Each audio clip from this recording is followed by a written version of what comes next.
Siang rekan-rekan semuanya. Mungkin sebelum ke use case saya izin memperkenalkan diri terlebih dahulu. Nama saya Ricky Taupan. Saat ini saya bekerja di Nawatek sebagai DevOps Engineer. Nah, hari ini kita akan membahas topik yang cukup menarik ya di sini. Kita akan mengintegrasikan GitHub Action dan App Service serta kita akan mengoptimalkannya menggunakan Azure Condor.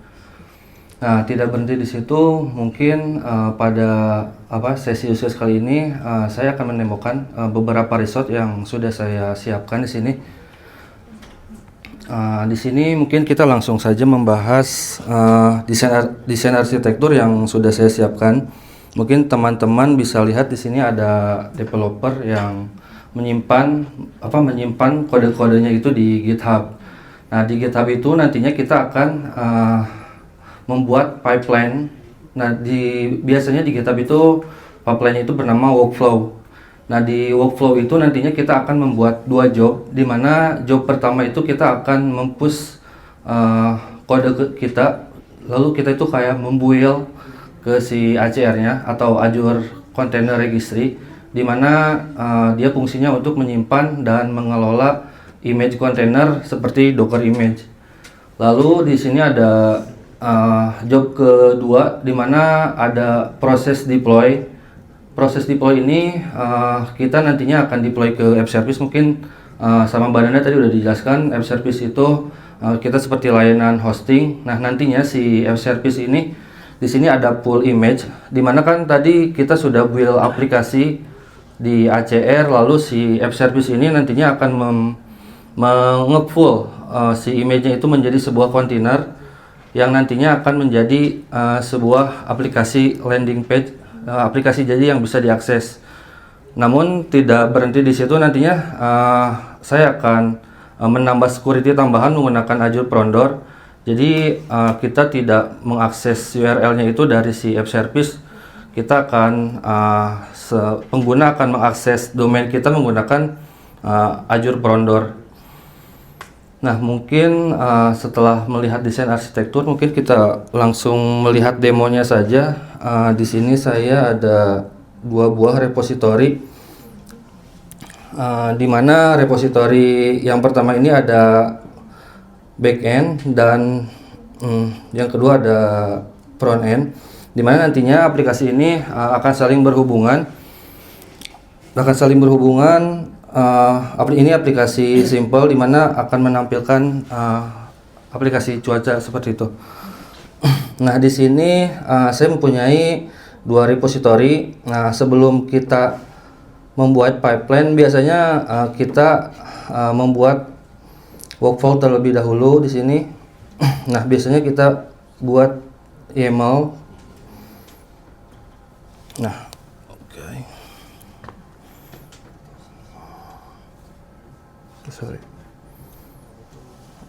di sini ada workflow yang sudah saya buat, di mana fungsinya ini untuk mengautomatisasi trigger event seperti push code, pull request ataupun isu nantinya.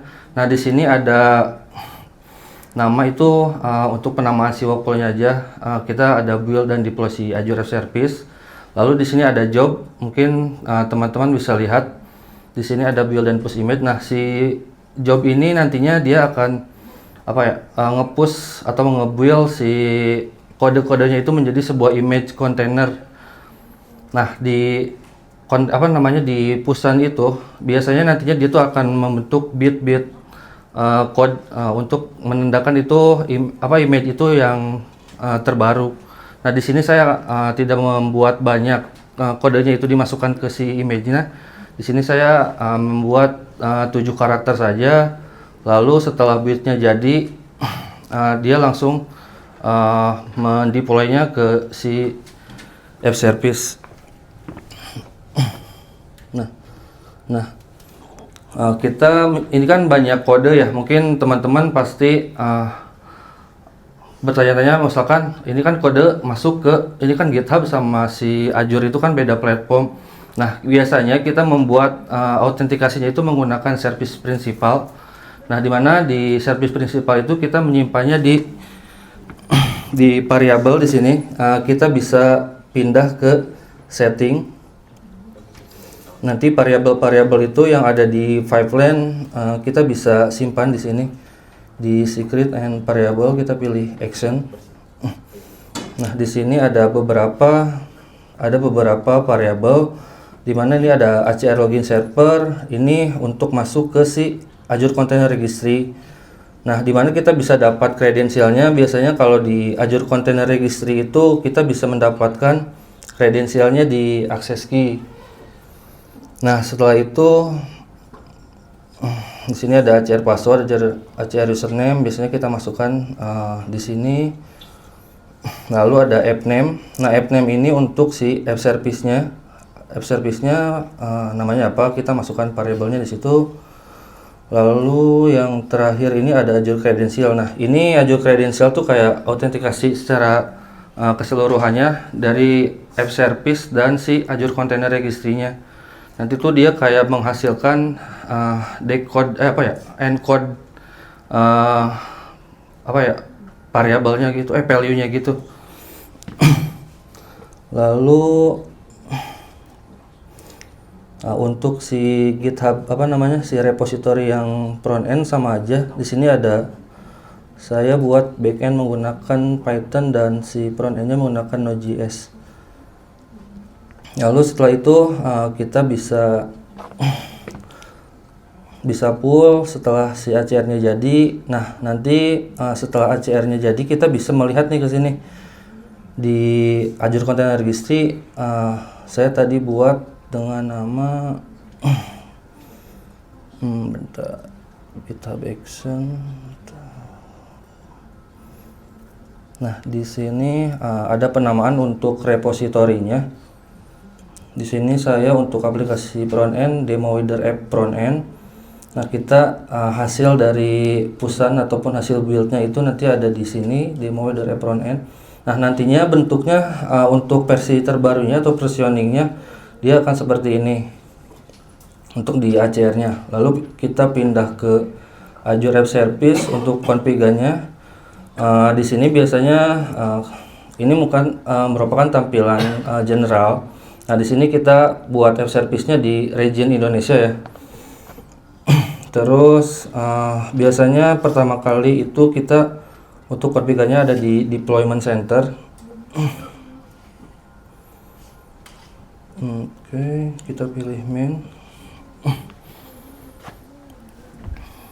Nah, biasanya untuk di config-nya ini ada kita bisa name-nya ini biasanya adalah branch dari si GitHub-nya, tipenya sama image source-nya. Nah, di Azure App Service ini kita ada dua pilihan metode untuk deployment-nya. Di sini ada Azure Container Registry sama Azure Code Registry. Biasanya itu menggunakan code.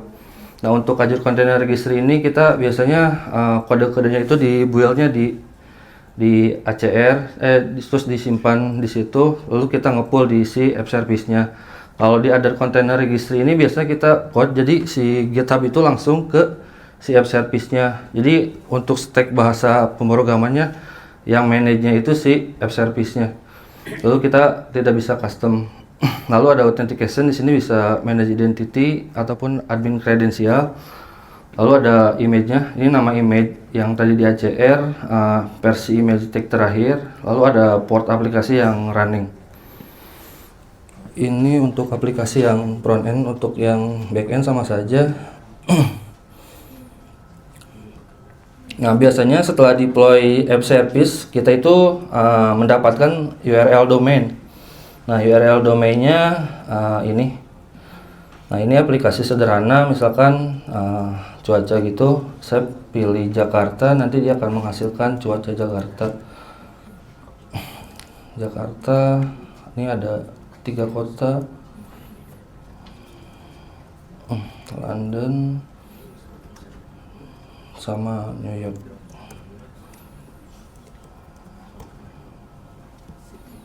Oke, nah kita nggak sampai di sini. Kita ingin mengamankan URL si app service ini. Jadi si app service tidak langsung, si pengguna tidak langsung mengakses si domain app service. Nah, kita akan route dari Azure Frondor ke si app service. Jadi link URL nantinya kita akan buat di Frondor. Nah, untuk stepnya kita bisa pindah ke Azure Frondor. Di sini ada Azure Frondor. Nah, biasanya ya hal yang pertama kita buat adalah kita membuat endpoint, di mana endpointnya ini untuk penamaan si URL di Azure Frondornya. Nah, setelah biasanya ini kosongan, pertama itu kita dapat URL-nya.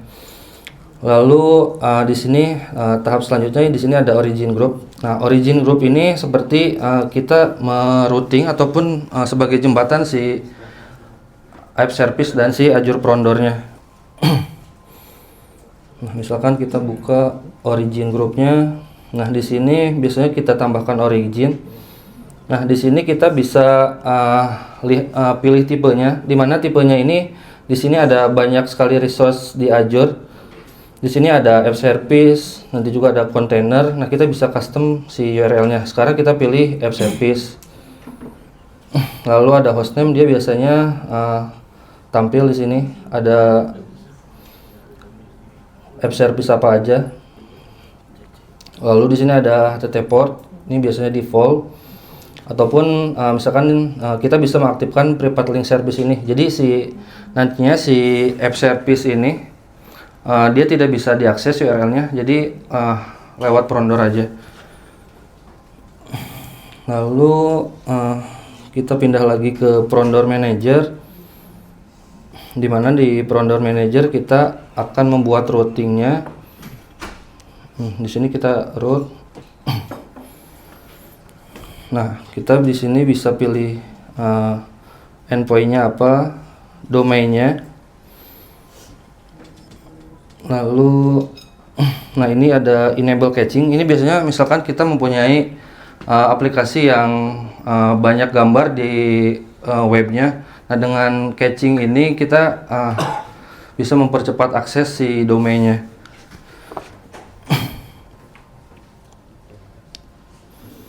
Oke, selanjutnya di sini ada WAP policy, di mana WAP policy ini telah menyediakan banyak role. Nah, kita bisa associate ke si WAP policy-nya untuk domain yang tadi itu. Manager.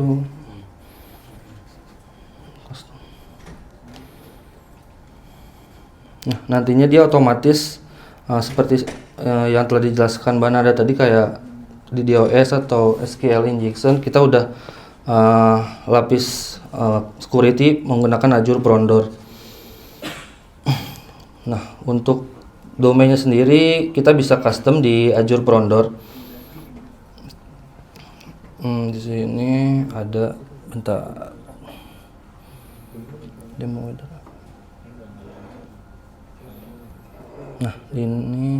Nah, ini kita bisa custom domainnya. Nah, biasanya kita menambahkan domainnya apa. Nah, nantinya dia tuh memberikan record. Nantinya misalkan kita punya DNS management untuk domainnya, kita tinggal menambahkan record.txt dan cname-nya. Setelah jadi nantinya untuk domainnya setelah di custom, di sini saya udah buat ada demo weather app BE. Jadi ini untuk endpoint yang backend.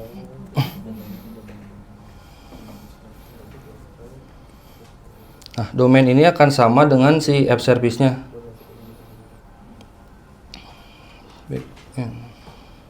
Sorry.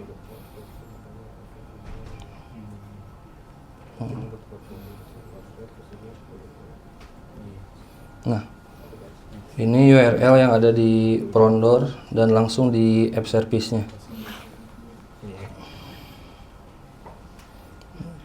Header. Terus ini untuk app service di front end, tampilannya seperti ini. Terus setelah di manage di Frondor, nantinya tampilannya seperti ini. Bentar.